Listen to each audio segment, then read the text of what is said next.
চলো তোমাদের একটা খুব মজার অঙ্ক আছে, তো সেই মজার অঙ্কটা করি। তো মজার অঙ্কটা হচ্ছে এটাই যে এখানে এক্স আছে, এক্সটা কিন্তু তোমার বেস, এক্সটা হচ্ছে বেস, এখানে বেস কিন্তু এক্স, আর তার পাওয়ার কত আছে? পাওয়ার আছে হচ্ছে X into root over X. এইদিকে এটা হচ্ছে লেফট হ্যান্ড সাইডে। রাইট হ্যান্ড সাইডে কি আছে? রাইট হ্যান্ড সাইডে এর বেসটা কিন্তু এক্স রুট ওভার এক্স, আর পাওয়ার কত আছে? এক্স। তাই দুটো দেখো টোটালি আলাদা। এখানে কি আছে? এইখানে বেস আছে এক্স, এখানে পাওয়ার আছে এক্স, আর এইখানে পাওয়ার আছে এক্স রুট এক্স, বেস আছে এক্স রুট এক্স। তাহলে দুটাই হচ্ছে ইন্টারচেঞ্জ হয়ে গেছে। এবার আমাকে বের করতে বলেছে ফাইন্ড এক্স, এক্সের ভ্যালু কত সেটা আমাকে বের করো। এটা কোন লেভেলের ম্যাথ? এটা হচ্ছে ক্লাস 9-এ বেশি আসে, ক্লাস 7-এও আসতে পারে। কেন?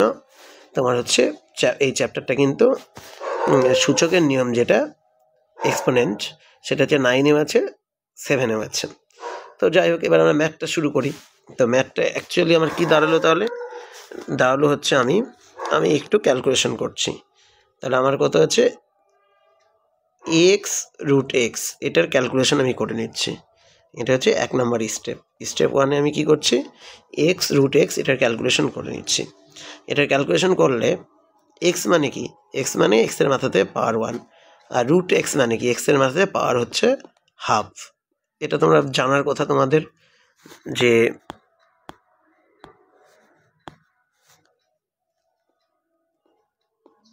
যে তোমাদের যে রুট থাকে, রুট এ, তাই রুট এ মানে A to the power half, A to the power half.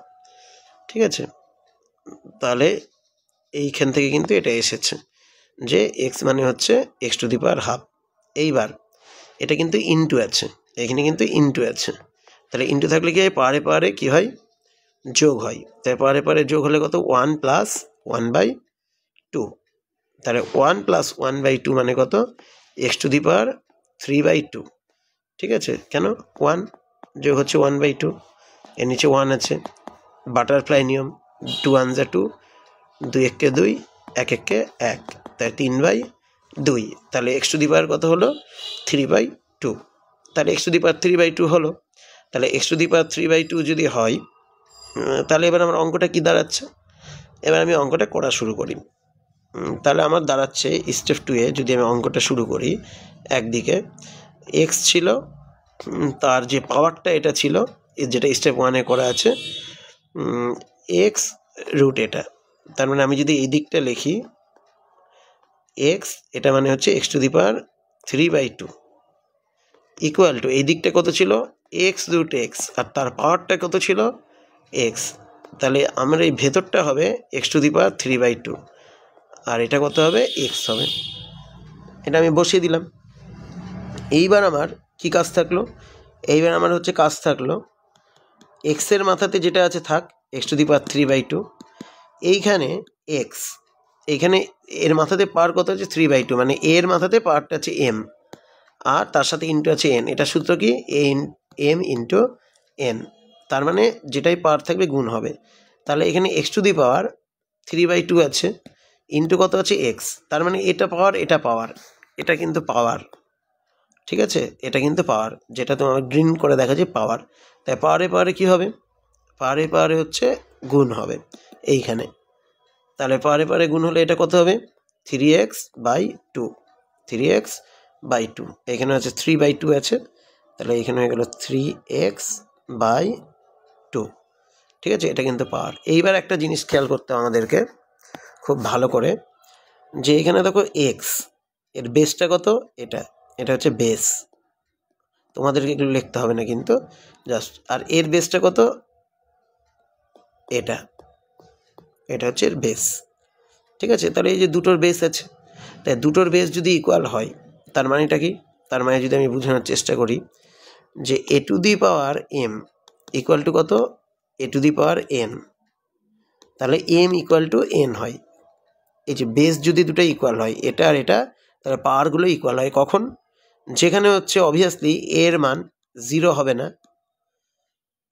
-1 হবে না, +1 হবে না, কিন্তু এইখানে যেহেতু আমাদের অঙ্ক দিয়ে দিয়েছে আমরা ধরে নিয়েছি যে এগুলো নেই অঙ্কের মধ্যে। তাহলে আমার যে বেস যদি ইকুয়াল হয় তাহলে পাওয়ারগুলোও কী হবে? ইকুয়াল।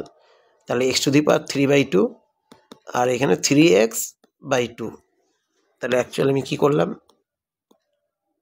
এই জায়গাটা কিন্তু আমার বুঝার আছে। কী করলাম আমি? মোটামুটি এই জায়গাটা আমি মোটামুটি ক্যান্সেল করে দিলাম, এই জায়গাটা আমি ক্যান্সেল করে দিলাম মোটামুটি। আমি কি লিখলাম? আমি শুধু লিখলাম এটা আর এটা ইকুয়াল টু এটা হয়ে গেল। এবার পাওয়ার ইকুয়াল হয়ে গেল, বেস চলে গেল। এবার এগুলোই হয়ে গেল বেস। এবার এটাই হয়ে গেল বেস, এটা হয়ে গেল বেস। বেস এখানে কত? এক্স। আর এখানে অ্যাকচুয়ালি কী আছে? অ্যাকচুয়ালি 3/2 ওর সাথে ইন্টু আছে। মানে আমি যদি ভালো মতো লিখি যে এটা আছে হচ্ছে বেস হচ্ছে এক্স, তার পাওয়ার হচ্ছে 3/2। এখানে হচ্ছে 3/2 ইন্টু কত? এক্স। এটা সবাই বেসে আছে, তার মানে এর পাওয়ার কত? 1। তার মানে এক্স, এটা হচ্ছে বেস, আর পাওয়ারটা কত? পাওয়ারটা হচ্ছে 1। ঠিক আছে, এবার এই এক্সগুলো একদিকে নিয়ে চলে আসলাম। একদিকে নিয়ে আসলে কী হবে? 3/2 বাই x⁴1। ঠিক আছে, তাহলে এটা এইদিকে চলে আসলো, সমান কত হচ্ছে? 3/2। ঠিক আছে, তো এই হচ্ছে ঘটনা। তাহলে এইখান থেকে যদি এটা থেকে এটা আমি মাইনাস করি, x⁴3/2 - 1/3/2। এবার তোমরা আবার জিজ্ঞাসা করবে কেন স্যার এরকম হলো? আবার ফর্মুলাতে আসি, a⁴m/a⁴n কী হয়? a⁴m - n। ঠিক আছে, তার মানে x⁴3/2 বাই x মানে x⁴1। তাহলে পারে কি বিয়োগ হবে? তাই 3/2 বিয়োগ 1 হবে। 3/2 থেকে 1 বিয়োগ করলে কত হবে? x⁴1/2। তাহলে এখানে কত হবে? 3/2। এবার কি করব? রুট আছে, এটা মানে অ্যাকচুয়ালি √x, এরা আগের বারে পড়েছিলাম, ইকুয়াল টু 3/2। ঠিক আছে, তো রুটকে কী করতে হয়? এক্সের ভ্যালু আনতে গেলে রুটকে করতে হয় বোথ সাইডে স্কোয়ারিং করতে হবে। তাই স্কোয়ারিং করলাম, তাহলে এখানে √x, তার স্কোয়ার মানে এক্স, আর 3 স্কোয়ার মানে 9/4। তাহলে অতএব আমার কী হলো? ভ্যালুটা বেরোলো, এক্সের মানে হচ্ছে 9/4। তাহলে কী ফর্মুলা লাগলো? বুঝতে পেরেছো? এখানে মেন ব্যাপার হচ্ছে বুঝতে হবে যে বেস আর পাওয়ারের মধ্যে পার্থক্য। একটা দারুণ একটা ম্যাথ, যে এখানে বেস আর পাওয়ারের মধ্যে পার্থক্য। ঠিক আছে, বোঝা যাচ্ছে ভালো করে। তো এটা দেখে নাও তোমরা, খুব সুন্দর একটা ম্যাথ।